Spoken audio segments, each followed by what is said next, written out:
રામ રામ ડાયર અને good afternoon, જય માતાજી, જય શ્રી રામ, જય દ્વારકાધીશ બધાને. કેમ છો ડાયર? તો બધા મજામાં ને? સ્વાગત છે તમારું આજ ફરી એક નવા દિવસના નવા બ્લોગ વિડીયોની અંદર. વાગ્યા છે ત્યારે સાંજના 5 અને આ છે ને ડાયરો છે 2 ઓક્ટોબર. 2 ઓક્ટોબર એટલે આજ બે ખાસ દિવસ છે. એક તો આજ છે ગાંધીજીની જન્મ જયંતિ અને બીજું છે કાલથી આપણે માતાજીના નવલા નોરતા ચાલુ થાય છે. તો સવારના જો ઘાણે હતા અને આજ છે ને એક મહેમાન આવ્યા છે. તો અમારે ખેડૂ માણસને કેવું હોય કે મહેમાન આવે ને એટલે એને આમ પડામાં આંટો મારવા લઈ જવાનું અને કૂવામાં પાણી દેખાડવા જવાનું, એ બહુ જ મહત્ત્વ હોય. તો હવે હે ને મહેમાન આવ્યા છે ને એ મહેમાનને લઈ અને આપણે જ આવી છીએ ઓગળા બાપાના પડામાં કૂવે પાણી દેખાડવા અને પછી જવાનું છે માંડવીમાં આંટો મરાવવા. તો પહેલાં તો એ ખાસ મહેમાન કોણ છે ને એ તમને બતાવું. તો આપણા ખાસ મહેમાન છે અમારે ભાવનગરથી ભીખાલાલ. આજ છે ને ડાયરો, આમ તો કાલ સાંજે અમારે ભીખાલાલ આવ્યા છે. ભીખાલાલની થોડીક તબિયત અત્યારે કેવી કહેવાય, નાદુરુસ્ત છે. નાદુરુસ્ત જ કહેવાય ને, એવું કંઈક કહેવાય. એટલે ટૂંકમાં તંદુરસ્ત નથી, ટૂંકમાં એવું છે. અને ભીખાલાલને થઈ ગયો છે અત્યારનો મોસ્ટ ફેવરિટ અને ટ્રેન્ડિંગ તાવ, ડેન્ગ્યુ ને, ડેન્ગ્યુ થયો છે ને, ભીખાલાલને ડેન્ગ્યુ થઈ ગયો છે. તો ભીખાલાલ હમણાંથી શું છે કે થોડાક તાવગ્રસ્ત થઈ ગયા હતા ને, તો ન્યાય તે હોસ્ટેલમાં આરામમાંથી હતા, પણ રાગે નહોતું આવ્યું ને, તો પછી આજ એટલે કાલ સાંજે હોસ્ટેલમાં ને સ્કૂલમાંથી રજા લઈ અને આવ્યા છે. અને ભાવનગરથી ભીખાલાલ આવ્યા ને એ પછી આમ તમને કંઈક ફેર દેખાતો હોય તો, બાકી મને તો દેખાય આવે છે, એનું મોઢું તમે જોઈ લો.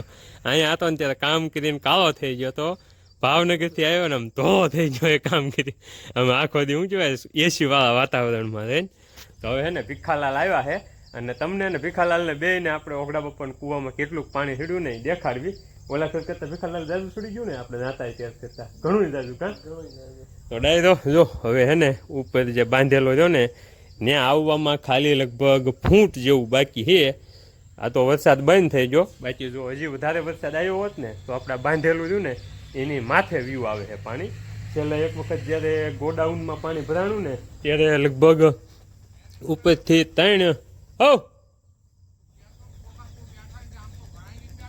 હાલો આવું જ છું ત્યાં જ તે. અમારે ખેડૂતો એના ખોખા દેખાડવા બહુ ઉતાવળા થાય છે. તો હે ને ત્યારે ડાયરો આ ઉપરથી પહેલી, પછી એક વિશે નનકી રીંગ રહી અને ત્રીજી રીંગ ત્યાં પાણી આવી ગયું હતું. અને ત્યારે હે ને આપણું ગોડાઉન રહ્યું ને એટલું એ પાણીનું ભરાઈ ગયું હતું. ભીખાલાલને એટલે પાણી આવતું હતું આમ 37 હુમાણું. ભીખાલાલ તરતા તે ગોડાઉનમાં શીખ્યા. કાં ભીખાભાઈ? તો હાલો હવે હે ને અમે જ આવી છીએ ઓગળા બાપાના પડામાં લેવી માંડવીમાં, એટલે માંડવીમાં એન્ટ્રી અને ઓગળા બાપાની માંડવી જોતા આવી. અને આજ છે ને ભીખાલાલ આવ્યા છે ને તો એના માનમાં એવું પ્લાનિંગ છે કે બધાના પડામાંથી 500 માંડવી ઉપાડી અને ઓવો કરવો છે.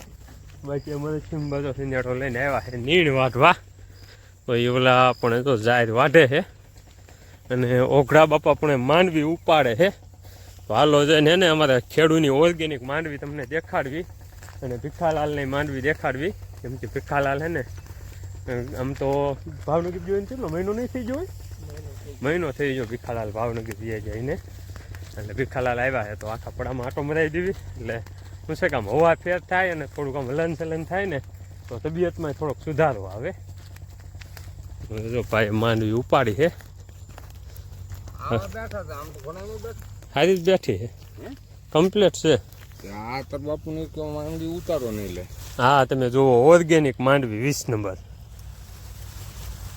આપણે શું છે દેશી ખાતર ભરેલી હેઠલા ભાગના ઇંચો એમ જ આવી છે, જોતા આવી. હેઠલા ભાગમાં જે તમારે જગુભાને કાસા છે, હેઠા ભાગમાં કાસા સુપલામાં. આમાં પણ આપણે એક વખત પાણી જોયું છે ને ટપકમાં, આમાં એને ડાયરો ટપકમાં એક વખત આપણે પાણી ઓલા 2 ભાગમાં જોયું ને એને પહેલાં મવાઈ ગયું હતું. એટલે આમાં પાકી ગયા છે ખોખા ને ઓલામાં હજી કાસા છે. અને એક તોડવો ભીખાલાલને હાથે ઊંબા આવી ગમે નથી. ભીખાભાઈ તમને ઠીક પડે નથી ઊંબા વાલો. ભીખાભાઈના શુભ હાથે છે ને માંડવીનું ટેસ્ટિંગ કરવી અને પછી છે ને એક ટેસ્ટિંગ હજી આવશે અમારે ભીખાલાલની એની માંડવીનું. કેમ કે બટુક શેઠને કેદુનું ટેસ્ટિંગ જોવું છે એટલે એક ટેસ્ટિંગ ત્યાંથી નહીં કરવાનું છે. જોઈ લો ભીખાલાલે માંડવી ઉંબાળી છે અને એમાં તે તમને એમ ન થાય કે આવડા ઓગડા બાપા ઉંબાળી સારી ઠેકાણે છે. ગમે ત્યાંથી ઉંબાળો ને આવા જ બેઠા છે ઘૂઘરા જેવા. તો આવું હે ડાયરો. તો હાલો હવે હે ને હું ને ભીખાલાલ બે જાવી છે મેથલા શેઢે, અને ત્યાં જાય ને એટલાપડામાંથી રઘુભાન ઓલામાંથી ને ખીમભાન એટલે ભાના ઓલામાંથી બેમાંથી એક થોડું ઉંબાવીને જોઈ લેવી કેવી ખે માંડવી. અને બટુક શેઠે તે હવે લગભગ ટૂંક જ સમયમાં નોરતામાં આવવાના તો છે, વાત કરતા હતા. બાકી ભીખાલાલ તો હવે જ્યાં સુધી રાગે નહીં થાય ત્યાં સુધી અહીંયા જ રહેવાના છે. બટુક શેઠે છેલ્લે વાત થઈ ત્યારે એમ કહેતા હતા કે ઇન્ટર્નશીપ ચાલુ થાય તો ઇન્ટર્નશીપ તે અહીંયા અમારા ગામમાં જે સરકારી સ્કૂલ રહી ને એમાં લેવાનો છે. અને સરકારી સ્કૂલ પછી 9-10ની છે આપણે સીમ શાળામાં ફેરવેલી. તો ઇન્ટર્નશીપ અહીં લેવાનો છે ને એટલે લગભગ નવરાત્રિમાં પહેલાં બીજા નોરતે આવી જાય છે, પછી જોવી કેમ કરે છે. બાકી ભીખાલાલ તો હમણાં જ્યાં સુધી તબિયત તંદુરસ્ત ન થાય ને ત્યાં સુધી અહીંયા આપણે હારે જ છે. હાલો હે ને ફટોફટ એટલે સેટે પૂજી અને ત્યાંથી માંડવી ઉંબાવી અને ટેસ્ટિંગ કરવી અને પછી છે ને એ બધું લઈને જાવી ઘાણે અને પછી બનાવી નાખવી ઓળો. તો ફાઇનલી પૂગી ગયા આવી આપણા વસલા શેઠે, એટલે કે ઓલી નાળિયેરી અને જામફળીને એવું થયું ને ત્યાં કણે. અને અમારે ભીખાલાલને છે ને પડામાં જવાનો એટલો હરખ છે ને તો એ જો આપણે મોર થઈ ગયા છે. અને ગાઈઝ તમને ખબર ન હોય તો કહી દઉં, આ વસલો શેઢો રહ્યો ત્યાંથી આંચોડનું પડું છે એ ઓઘડા બાપાનું છે, ને ઓલચોડનું પડું છે એ છે ભીખાલાલનું એનું. તો ભીખાલાલ પહેલાં પ્રવેશ્યા છે ભાનાપડામાં, તો પહેલાં માંડવીનું ટેસ્ટિંગ થશે ભાનાપડામાંથી.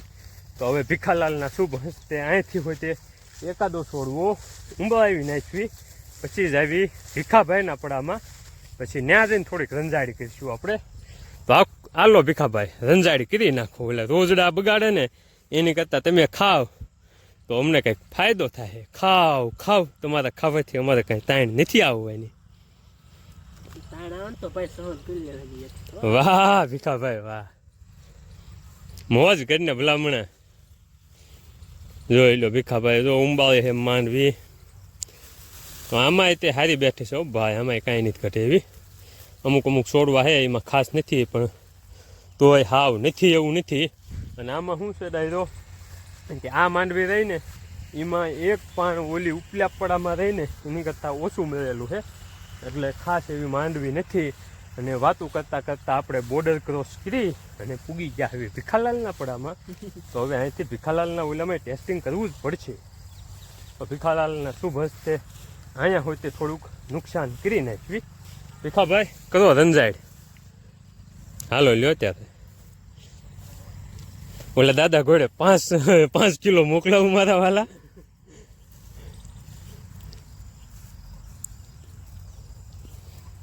વાહ ભીખાભાઈની માંડવી વાહ. પણ ડાયરો આમાં એવું છે કે આપણે આપણામાં માંડવી હજી કાચી છે, એટલે આ રહીને આ ઓળામાં નથી હાલે એવી. આ ખાલી આપણે ટેસ્ટિંગ માટે કે કેવી બેઠી છે ને એમાં હાલ છે. બાકી ઓળામાં હજી આમાં દાણા નથી. આમાં હમણાં ભીખાલાલ ઉંબાવી ફોલતો એટલે હમણાં ખ્યાલ આવી જાય. હા સારું છે, એટલે આમાં દાણા દેખાય છે. બાકી આમાં 50% દાણા એટલે ખોખા એવા છે કે એમાં દાણા નથી હજી સારા. આમાં તો દાણા સારા છે, આમાં પાકી ગયા છે. અમુક દાણા જે પહેલાંના વરસાદના હતા ને આપણે વાવણીમાં શું કહેવાય હુયા બેસી જાવ ને જે ખોખા થઈ જાવ ને એ સારા છે. પણ જે પછી ઓલું થયું ને એમાં ખાસ કાંઈ નથી. અને અત્યારે છે ને ભાઈ આ શું કહેવાય બફારામાં જે માંડવીમાં આંટો મારવો ને એ બહુ રિસ્કી કામ છે. કેમ કે અત્યારે એક તો જો આ માંડવીમાં કંઈ હાલે એવું હોય નહીં, અને હેઠ શું હોય એનું કાંઈ નક્કી ન હોય. કેમ કે અત્યારે આ ગરમી એવી છે ને એટલે આમાં એરું દાદાને એવું બધું બહુ રખડતું હોય છે. આ તો શું છે કન્ટેન્ટ બનાવવા આ બધું કરવું પડે છે, એટલે કન્ટેન્ટ હાવ એમનામ નથી બનતું. એટલે મારો ભાઈ તમે થોડુંક લાઇક શેર ને સબસ્ક્રાઈબ કરજો મારા વાલા. બાકી જોઈ લો આ છે આપણો બાજરો. આ એકલો છે ને એટલે આવો છો હે. બાકી આની જગ્યાએ જો આખા ખેતરમાં વાવેલો હોય ને તો આવો ન થાય. આ તો શું છે કે એકલા બધું પોષક તત્વ મળે ને એટલે કેવો ઊભો છે જોયું. ખાલી એક ઓલામાંથી કેટલા રાડા થયા છે અને ઉપર ડુંડાઈ આવી ગયા છે, દાણા જ નથી એટલા. તો હાલો હવે હે ને પાછા આવું ડગલા માંડવી આમ ઘણા બાજુ દાદા નોટે જવું છે ભીખા. આમ તો હવે કાલથી હે ને ડાયરો આપણે નવરાત્રિ ચાલુ થાય છે, એટલે રોજ સાંજે પછી દીવાબત્તી કરવા દાદાને ઓટે. હવે 9 દિવસ આમ તો 10 દિવસ દહરાવથી આવવાનું થાય, એટલે આજ હવે નથી જવું. આજનો દી રોડવી દેવી. બાકી કાલ સાંજે અને સવારમાં રોજ આપણે દાદાએ દીવાબત્તીને એવું કરવા આવવાનું, પછી ચાલુ થઈ જાય. બાકી જો હજી સુરજ દાદા ઉલ્લુ વાદળ દેખાય ને ન્યા છે. અને મેન ભીખાલાલે માંડવી ઉંબાવી લીધી છે. અને હવે ઘાણે જઈને છે ને એક જૂનું પુરાણું તગારું ગોતી લેવી, ભાંગલું તૂટલું, અને આ માંડવી તોડે અને પછી બનાવી નાખી સરસ મજાનો ઓળો. કેમ કે આ ઓળાની રાહ આપણે છેલ્લે જ્યારે માંડવી દિવાળીએ ઘાણે જ્યારે શું કહેવાય એમાં ફ્રાઈટ ફોડવા આવ્યા ને ત્યારે ઓળો ખાધો હતો. કાં ભીખાભાઈ? એ વ્લોગ છે. અને એ ફ્રાઈટ આપણે ત્યારે બહુ બધા એક્સપેરિમેન્ટ કર્યા હતા. એનો વ્લોગ છે આપણા ઓલામાં, એ તમે જોઈ લેજો જઈને જોવો હોય ને જૂનો વ્લોગ. તો ત્યારે છેલ્લો ઓળો ખાધો હતો, એ પછી ઓળો નથી ખાધો. એટલે તેદુના વાટ જોતા હતા. તો ફાઇનલી આજ પાછો ઓળાનો ટાઈમ આવી ગયો છે. તો હવે જઈને છે ને ઘાણે જઈને ઓળો બનાવી નહીં. બીજું શું ત્યારે ગયા છે અત્યારે સવા 6 અને ફાઇનલી જો હું ને ભીખાલાલ બે પડામાં આટો મારી અને બિયા આવી ઘાણે. અને ઘાણે આવી આપણે માંડવી ને લાવ્યા હતા ને એમાંથી ખોખા તોડી લીધા છે. અને હવે અમારે ભીખાલાલ ગરમા ગરમ લાઈવ ઓળો બનાવવા મળ્યા છે. અને ટાઈમ થઈ ગયો છે હવે સુરજ દાદા આથમવાનો. તો સુરજ દાદા હવે આથમમાં ગયા છે ને તો આપણે દીવાબત્તીનો એનો ટાઈમ ચાલુ થઈ ગયો છે. તો દીવાબત્તીને એવું બધું મળ્યા છે કરવા. હવે છે ને ઓળો બને થોડોક ગરમ છે. કારણ શું છે પેલો ઓળો છે ને તે ખાવામાં ધ્યાન જાય છે ને જેમ થયું ગરમ લાગી ગયું બને છે ઓળો ભાઈ. આટલા ખોખા થયા એટલે તોડ્યા ને એમ બધા નથી તોડ્યા, આપણે થોડાક જ લાવ્યા હતા. બીજા આપણા બાપા ઘરે લઈ જવાના હતા ને એટલે આપણે અહીંયા થોડાક ટેસ્ટી પૂરતા છે રાખ્યા છે, બીજા બધા નતા. ચાલો ઓળો બને ને ઓળો ખાઈ નાખી પછી દુકાનનું ને એવું બધું વાંચી પાછું નીકળી જાવી ઘરમાં. મજા આવી ને પેલો ભીખાભાઈ ભાવનગરથી ભીખાભાઈ આવ્યા છે પછી ઓળો ખોદાવી દીધી. અને આ વર્ષનો પેલો ઓળો બને હજી સુધી આપણે એક કંઈ પણ પડામાંથી માંડવી તોડી ઓળાનું મુદત જીતી ગયું. આજે પેલું એનું મુદત છે. હવે ભલામણ મેં જો આ 3 ખોખા નીકળે. આ જો ને આ ખોખું જો ને અમે 3 દાણા નીકળે ભાઈ. આપણે ભીખાલાલને નથી કહેવાનું, આપણે હાથે જાત મેને તે ખોલવાનું. ભીખાલાલને જીરવી આ જો ને અને ખાંડ જો કહેવામાં આવે છે. અને ભીખાલાલની મહેનત ફેલ ગઈ એને ઓલા તાવી ઉલાવીને આપણી પાસે આવી ગયું છે. જો આપણે એક ખોલ્યું ને એમાંથી 3 દાણા નીકળ્યા છે.